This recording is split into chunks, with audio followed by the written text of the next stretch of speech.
धनतेरस के दिन धन्वंतरी के पूजन और प्रवेश द्वार पर जम दीपक जलाना ना भूलें। क्या परंपरा है इसकी? आइए आज की वीडियो में हम यही जानेंगे। स्वागत है दोस्तों आपका अपने ही चैनल कलयुग के चमत्कार संतों की वाणी पर। आज का हमारा टॉपिक रहेगा कि धनतेरस पर क्यों जलाते हैं जमदीप। तो दोस्तों, कार्तिक मास में दीपदान की परंपरा है जिसका शास्त्रों में बहुत ही विस्तार से वर्णन किया गया है और इसका अन्य बहुत ही पुण्यदायी क्रिया माना जाता है। देश के अधिकांश भागों में जम के नाम पर भी दीपदान करने की परंपरा है। आपने देव वृक्षों पर दीप जलाना, नदी के तट पर या पोखर पर दीप जलाना, मंदिर में जाकर दीप जलाना, विद्वान ब्राह्मण के घर पे दीप जलाना, इनको दीपदान की परंपरा में सुना होगा। आज की वीडियो में हम जानेंगे कि इसी तरह जम के नाम पर दीपदान कैसे किया जाता है, इसके पीछे क्या कहानी है और हमें इसे कैसे करना चाहिए। सबसे पहले तो हम जानेंगे कि इसके बारे में क्या कहानी आती है। एक बहुत ही रोचक और सुंदर पुराण कथा इस बारे में सुनने को मिलती है। कहते हैं बहुत पहले हंसराज नाम का एक प्रतापी राजा था।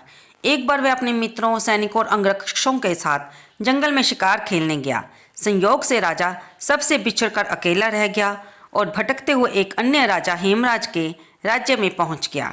हेमराज ने थके हारे हंसराज का भव्य स्वागत किया। उसी रात हेमराज के यहाँ पुत्र जन्म हुआ। इस खुशी के अवसर पर हेमराज ने राजकीय उत्सव में सम्मिलित होने के लिए आग्रह कर हंसराज को कुछ दिनों के लिए अपने यहाँ रोक लिया। बच्चे के छठवीं के दिन एक विचित्र घटना घटी।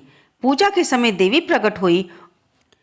आज इस शिशु की जो इतनी खुशियां मनाई जा रही हैं, ये अपने विवाह के चौथे दिन मृत्यु को प्राप्त हो जाएगा।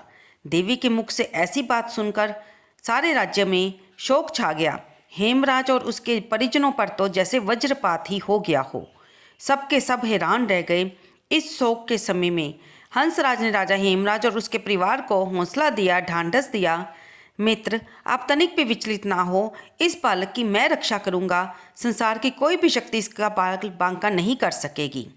हंसराज ने जमुना के किनारे एक भूमिगत किला बनवाया और उसी के अंदर राजकुमार के पालन पोषण की व्यवस्था करवाई। इसके अतिरिक्त राजकुमार की प्राण रक्षा के लिए हंसराज ने सुयोग्य ब्राह्मणों से अनेक तांत्रिक अनुष्ठान, यज्ञ, मंत्र जाप आदि की भी व्यवस्था करा रखी थी। धीरे धीरे राजकुमार युवा हुआ। उसकी सुंदरता और तेजस्वता की चर्चा सब तरफ फैल गई। राजा हंसराज के कहने से हेमराज ने राजकुमार का विवाह भी कर दिया। राजकुमार की जिस राजकुमारी से विवाह हुआ वह साक्षात लक्ष्मी लगती थी। ऐसी सुंदर वर वधू की जोड़ी जीवन में किसी ने ना देखी थी। विधि का विधान विवाह का चौथा दिन आ पहुंचा और जम के दूत भी राजकुमार के प्राण करने वहां पर आ गए। अभी राज्य में मांगलिक समारोह ही चल रहा था। राजपरिवार और प्रजाजन खुशियां मनाने में मगन थे।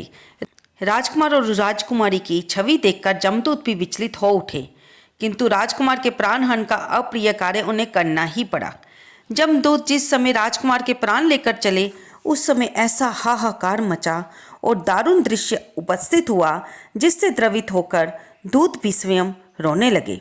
इस घटना के कुछ समय पश्चात एक दिन जमराज ने प्रसन्न मुद्रा में अपने दूतों से पूछा, दूतों, तुम सब अनंत काल से पृथ्वी के जीवों का प्राणहरण करते आ रहे हो, क्या तुम्हें कभी किसी जीव पर दया आई है और मन में यह विचार उठा है कि इसे छोड़ देना चाहिए? जम के दूत एक दूसरे का मुंह देखने लगे। जमराज ने उनके संकोच को भांपकर उन्हें उत्साहित किया कि झिझको मत, अगर ऐसा प्रसंग आया हो तो निर्भय होकर मुझे बताओ।